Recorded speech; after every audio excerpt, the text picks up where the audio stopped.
Estamos en la estación de tren Croto, localidad que pertenece al partido de Tapalqué, a unos 30 kilómetros de la ciudad cabecera por un camino rural. Hoy les quiero contar la historia de este personaje que fue muy importante en la historia argentina y que sus restos descansan en el cementerio de la Recoleta en Capital Federal. Croto participó activamente en la construcción del radicalismo. Croto ayudó a que Hipólito Yrigoyen llegue a la presidencia en el primer gobierno recién comenzado del siglo XX.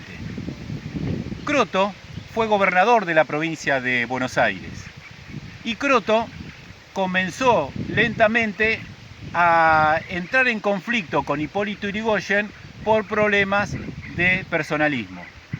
Dicho de otra manera, en una colmena no pueden convivir dos abejas reinas. Al punto tal que, siendo gobernador de la provincia de Buenos Aires, Croto ubica a su equipo de trabajo en la conducción de la provincia y al poco tiempo renuncia.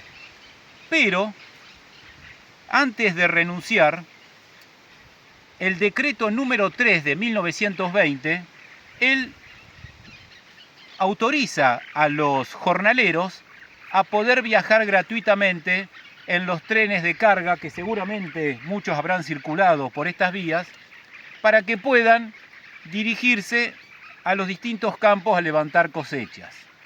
Los jornaleros, con el tiempo, fueron identificados como los crotos, es decir, trabajadores muy humildes, trabajadores que también se los llamaba golondrinas, trabajadores de mano de obra no calificada, trabajadores en situación de extrema precariedad y obviamente muchos trabajadores que eran inmigrantes que abrazaban las ideas del socialismo, del anarquismo y algunas otras ideas que traían de los bolsones de pobreza más extremos que había en Europa, y ellos se subieron a los barcos que venían hacia América Latina y desembarcaron aquí en el puerto de Buenos Aires, y con el tiempo fueron llegando hasta estos lugares para insertarse laboralmente como changarines.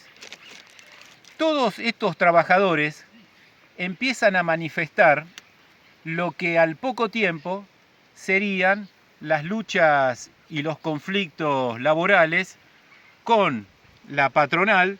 Recordemos que años más tarde se comienzan los primeros enfrentamientos mucho más radicalizados en las protestas de trabajadores contra los empresarios o contra la patronal.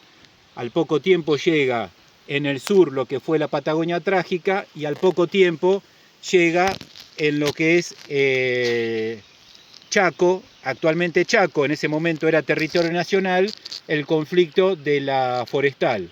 Al poco tiempo ocurre en el sur de la provincia de Santa Fe el grito de Alcorta, y al poco tiempo surge un conflicto muy radicalizado en los conventillos de Buenos Aires, donde ocurrió un fenómeno conocido como el conflicto o la marcha o la revuelta de las escobas, donde mujeres corrieron a escobazos a nada más ni nada menos que el mismísimo Ramón Falcón, el mismo que muere en un carro con un ataque de Simón Radowisky, que termina años más tarde en el penal de Ushuaia, indultado por Hipólito Yrigoyen, y se refugia en México.